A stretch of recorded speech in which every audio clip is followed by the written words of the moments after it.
जय हिंद बच्चों, मैं एस.के. सेठ कक्षा 8 की सामाजिक विज्ञान में आपका स्वागत करता हूं। बच्चों, आज हम पाठ 4 भारत पर ब्रिटिश सरकार का नियंत्रण किस प्रकार हुआ इसके बारे में पढ़ेंगे। अंग्रेज शासकों ने भारतवर्ष पर लगभग 100 वर्षों तक निरंतर एवं प्रभावी ढंग से शासन किया। अंग्रेज शासन की सोच केवल प्रशासनिक ढांचे को दृढ़ बनाए रखने एवं कानून व्यवस्था को बनाए रखने की थी। ऐसी व्यवस्था इसलिए की गई थी कि जिससे अंग्रेज़ों का व्यापार सुगमता से हो सके एवं इसमें कोई बाधा उत्पन्न न हो सके। बंगाल की दोहरी नीति। अंग्रेज़ों द्वारा बंगाल पर नियंत्रण एवं अधिकार के बाद लॉर्ड क्लाइव ने बंगाल में दोहरी शासन व्यवस्था लागू कर दी। इस व्यवस्था के अनुसार बंगाल पर संपूर्ण अधिकार एवं वसूली के अधिकार ईस्ट इंडिया कंपनी को दे दी गई। राज्य की सुरक्षा, क्षतिपूर्ति, विकास एवं सैन्य संचालन का बोझ बंगाल के नवाब को सौंप दिया गया। कंपनी ने बिना किसी उत्तरदायित्व के बंगाल पर नियंत्रण किया और दायित्वों का बोझ बंगाल के नवाब पर डाल दिया। इस दोहरी नीति से अंग्रेज़ों के पास एक धन एकत्र होता रहा एवं बंगाल का राजकीय कोष कम होने लगा। 1769 ईस्वी में राज्य में भीषण अकाल पड़ा और लाखों की तादाद में लोग बीमारी के कारण मरने लगे, परंतु कंपनी शासन ने राज्य की जनता की कोई सहायता नहीं की। कंपनी राहत कार्यों से बचती हुई अधिक से अधिक धन कमाने में लगी रही।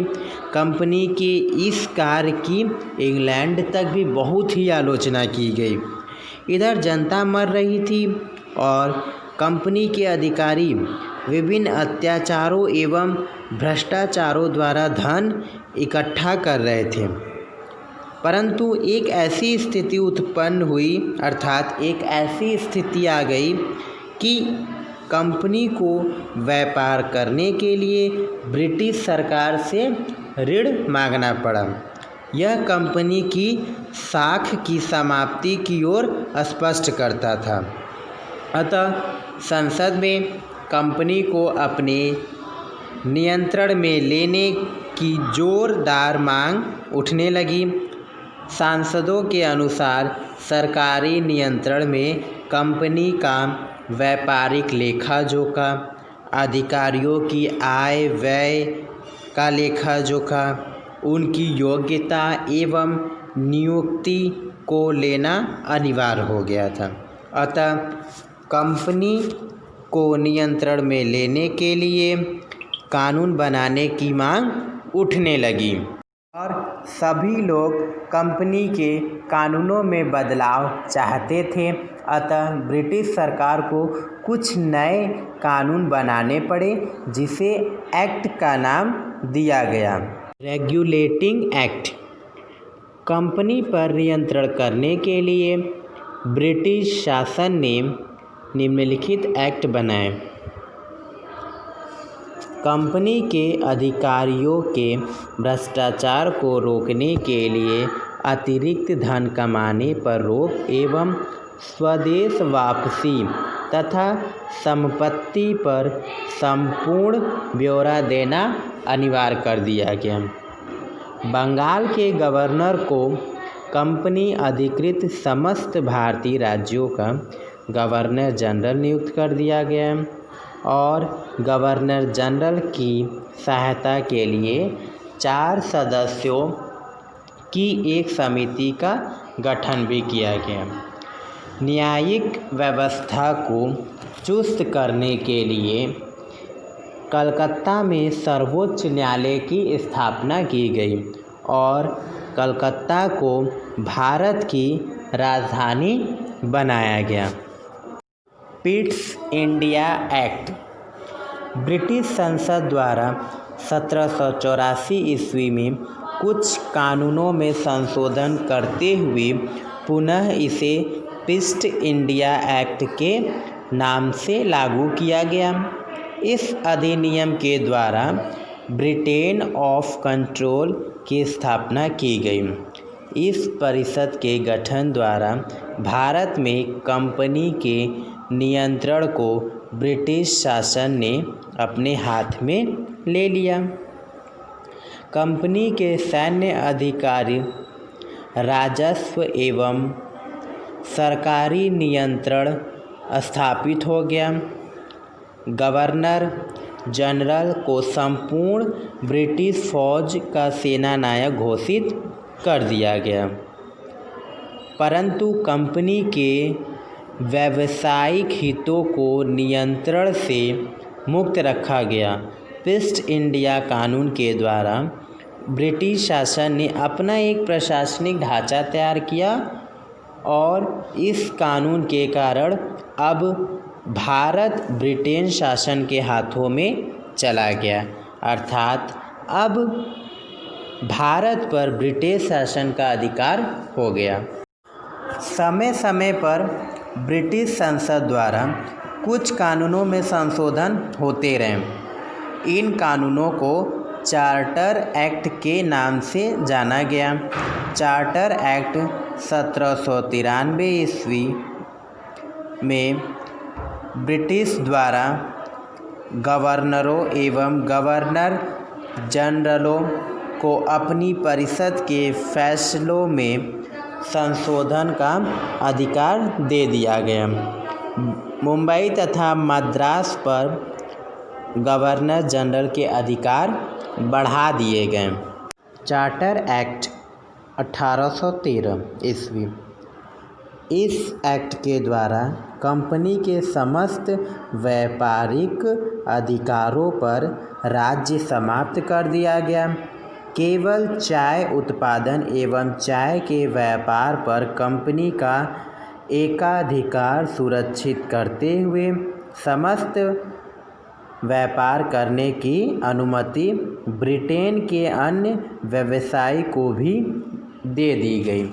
गवर्नर जनरल एवं गवर्नरों पर कंपनी का ही अधिकार रहा, परंतु इनके विषय में ब्रिटिश सरकार की स्वीकृति आवश्यक कर दी गई। भारत में शिक्षा के प्रसार के लिए 1 लाख रुपए का प्रावधान भी किया गया। चार्टर एक्ट 1833 ईस्वी। इस एक्ट के द्वारा कंपनी का चाय व्यापार एवं उत्पादन पर एकाधिकार समाप्त कर दिया गया।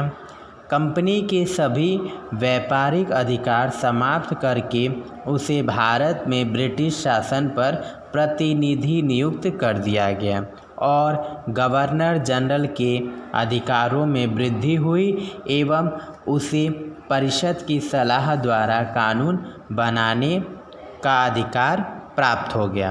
अब चार्टर एक्ट 1853। इस एक्ट के द्वारा गवर्नर जनरल की परिषद में ब्रिटिश संसद द्वारा चुने गए 6 अन्य सदस्यों की नियुक्ति की गई। परिषद को कानून बनाने का अधिकार प्राप्त हो गया, जिससे परिषद व्यवस्थापिका का रूप धारण करने लगी। इससे कंपनी पर ब्रिटिश शासन का और अधिक नियंत्रण हो गया। इस एक्ट के द्वारा सर्वप्रथम नागरिक सेना मेन सिविल सर्विस की परीक्षाओं का आयोजन अधिकारियों की नियुक्ति के लिए आरंभ हो गया। चार्टर एक्टों के परिणाम। चार्टर एक्टों के द्वारा कंपनी के अधिकारों को ही सीमित किया गया है। इन एक्टों के परिणाम स्वरूप कंपनी के संचालकों एवं प्रशासनिक अधिकारों में कमी होती गई और धीरे धीरे संपूर्ण भारत पर ब्रिटिश सरकार का पूर्ण रूप से नियंत्रण होता गया। प्रशासनिक व्यवस्था को सुचारू रूप से चलाने के लिए ब्रिटिश सरकार ने कंपनी की कार्यप्रणाली में मामूली परिवर्तन किए। कंपनी शासन को 3 विभिन्न स्तरों पर चला रही थी: नागरिक सेवा, सेना एवं पुलिस तथा न्यायालय। पहले जहां वादों का निस्तारण क्षेत्रीय स्तर पर ही हो जाता था, आगे किसी अपील की व्यवस्था नहीं थी। वहीं ब्रिटिश सरकार ने हर जिले में राजस्व वसूलने के लिए एक कलेक्टर, जनता एवं अपराधों पर नियंत्रण के लिए एक पुलिस अधीक्षक और न्यायिक व्यवस्था के लिए जज की भी नियुक्ति की। इन सारी सेवाओं को ब्रिटिश सरकार ने अपने नियंत्रण में रखा। इन पदों पर केवल अंग्रेज़ों की ही नियुक्ति का प्रावधान भी किया गया और भारतीय जनता केवल छोटे मोटे कार्यों को ही करने के लिए बाध्य हो गई थी। विशिष्ट पदों पर केवल गोरे लोगों का ही आधिपत्य था। भारतीय धार्मिक जातियों हिंदू, मुस्लिम एवं सिख आदि के धार्मिक मामलों में ब्रिटिश शासन ने कोई हस्तक्षेप नहीं किया। सर्वप्रथम ब्रिटिश शासन ने उच्चतम न्यायालय की स्थापना का निर्णय लिया। यह दिल्ली में स्थापित किया गया। कानूनों की पुस्तकों के अनुसार सभी के लिए एक समान न्याय की व्यवस्था थी, परंतु वास्तविक कानून के आचरण में भारतीयों और अंग्रेज़ों के लिए न्यायिक प्रणाली में भारी अंतर था।